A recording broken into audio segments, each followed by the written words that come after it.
ஒரு சுவாரஸ்யமான எல்லாரும் தெரிஞ்சுக்க வேண்டிய ஒரு நல்ல கதை அப்படிங்கிறத தெரிஞ்சுக்கிட்டு அதுக்கு பிறகு நாம வழக்கம் போல வன்மத்துக்குள்ள போவோம். இந்த மாட்டு பொங்கலுக்கான ஒரு கிராமிய கதை.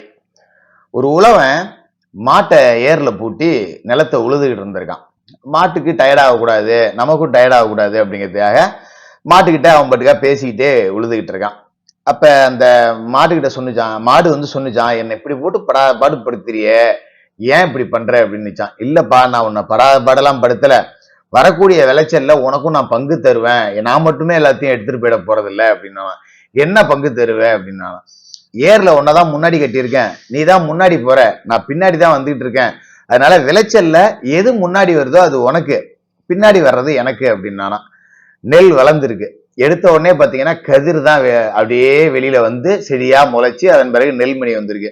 முதல்ல வந்தது அந்த கதிர், அதோட வைக்கல், முன்னாடி வந்தது வைக்கல் தான், அதனால வைக்கலை நீ வச்சுக்க, பின்னாடி வந்த நெல்லை நான் எடுத்துக்கிறேன், நான் பின்னாடி தானே வந்தேன் அப்படின்னா. உடனே மாடு சரி நான் எடுத்துக்கிறேன், ஆனா நீ என்னை ஏமாத்திட்ட, நீ மட்டும் நெல்லை எடுத்துக்கிற, எனக்கு வெறும் வைக்கலை மட்டும் கொடுக்குறியா அப்படின்னா.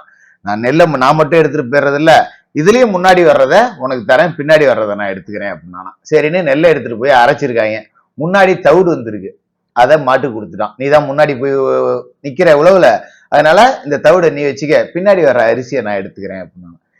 தவிடு ஓகே பரவாயில்ல, இருந்தாலும் அரிசியை நீ எடுத்துக்கிட்டியே, எனக்கு இதுலயுமே நீ துரோகம் பண்ணிட்ட அப்படின்னு மாடு சொன்னிச்சான். இல்லப்பா, இந்த அரிசியிலையும் முன்னாடி வர்றதை உனக்கு கொடுத்துட்றேன், பின்னாடி வர்றதை நான் எடுத்துப்பேன் அப்படின்னா. அரிசியை பொங்கி இருக்காங்க, முன்னாடி பொங்கி அப்படியே அந்த கஞ்சி வந்திருக்கு, அந்த கஞ்சியை மாட்டுக்கு கொடுத்துட்டு சாதத்தை மனிதன் எடுத்துக்கிட்டான், நான் சாப்பிட்டுக்கிறேன் அப்படின்னு சொல்லிட்டு.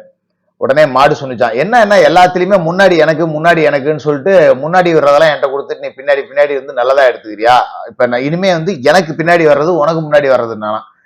பயிர் அறுவடை பண்ணியாச்சு, பொங்க வச்சாச்சு, பொங்கி உன்கிட்ட கஞ்சியை கொடுத்துட்டு அரிசியை நான் எடுத்துக்கிட்டேன், இப்ப இந்த பொங்கலை வச்சு நாம பண்டிகை கொண்டாடணும் அப்படின்னா. சரி, அப்ப முன்னாடி வர்ற பண்டிகை நீ எடுத்துக்கன்னுச்சான் மாடு.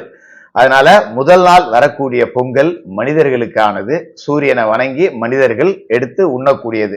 இரண்டாம் நாள் பின்னால் வரக்கூடிய பொங்கல் மாட்டுக்கானது அப்படிங்கறதாலதான் மாட்டுக்கு நன்றி சொல்லி இப்படி பொங்கல் வச்சு இன்னைக்கு நாம கொண்டாடுறோம்.